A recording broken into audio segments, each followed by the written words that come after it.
So we're starting things off in the Price Chopper kitchen here with Cindy Bushue of Knead It Now Bakehouse. So we are so excited because we are making lavender hibiscus shortbread, and that sounds pretty divine. Oh yeah, I mean, generally I recommend this stuff for like smaller tea parties where you're not serving heavy food, but you know, it's good stuff. It's cookies. Everybody loves cookies.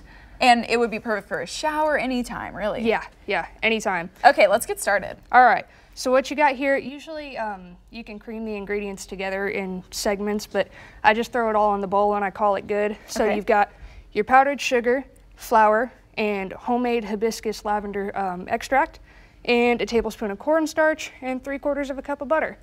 Now, usually what I recommend is just tossing it all in and let's get it started. Okay, any order? Any order, it doesn't matter. Okay, that's the kind of recipe I like. Yeah, just throw it in.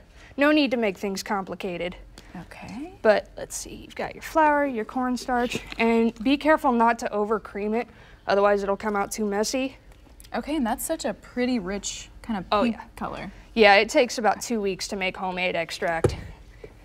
Okay, so now we're gonna start blending. How long do you do this for? What consistency do you look for? Usually you want something where you know you can mold the dough, so like if you flour your surface, you want to be sure you can roll it out without it sticking too bad. So maybe about a minute. I usually don't recommend more than that, and you want to use softened butter versus doing butter straight out of the fridge. And if you want to, you can refrigerate this after mixing it. It'll make it a little easier to cut out shapes and whatnot.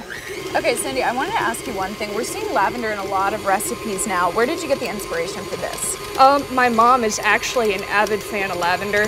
And Mom, she's watching, she loves that. Oh yeah. Yeah, she's actually a big fan of lavender. That, and when we went to Hawaii once, the hibiscus flowers were just everywhere. And I decided to incorporate it because they smell pretty, and why not? Yeah, I've never heard of the lavender and hibiscus together. Yeah, it's a unique combination. I like doing stuff like that, stuff nobody thinks of, you know. But once you get that mixed, you can either use an ice cream scoop or you can roll it out on a floured surface. Okay. Now, if you're going to use the ice cream scoop, you're going to want to roll it out into some kind of circular shape with your hands because it will keep that shape. Okay. So just to give people an idea of what it might look like, is this how it should look when it's done? Yes, okay. It's going to look kind of creamy, like a softened butter, but yeah, it should be very easy to roll out once you flour your stuff. And I ended up choosing these shapes. It's kind of like a holly leaf and whatnot. Okay. And then once you do that, you bake them in the oven at 350 for about 9 minutes. And then afterwards, if you feel like it, I top mine with honey and a little bit of sprinkles, and it makes it a little more festive.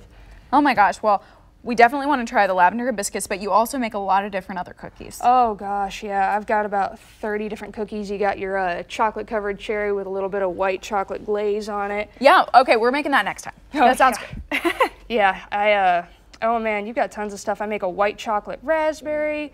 I make a pumpkin cream puff. Those are actually orange marmalade with a chocolate glaze. I love how you're taking two what would seemingly be things that maybe wouldn't pair together and meshing them, and it looks delicious. Yeah, and I mean, you know, and the sad part is a lot of recipes don't come out the way you want them the first time around. So it really takes a lot of practice and a lot of determination to make it better.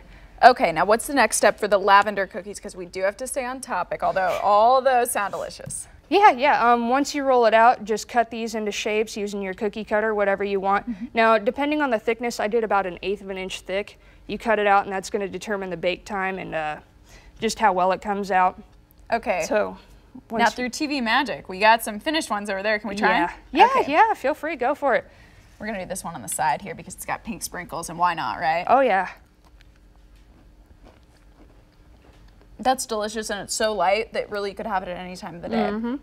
Well, thank you. Well, thank you so much, Cindy, and we're going to toss it to you, Bill.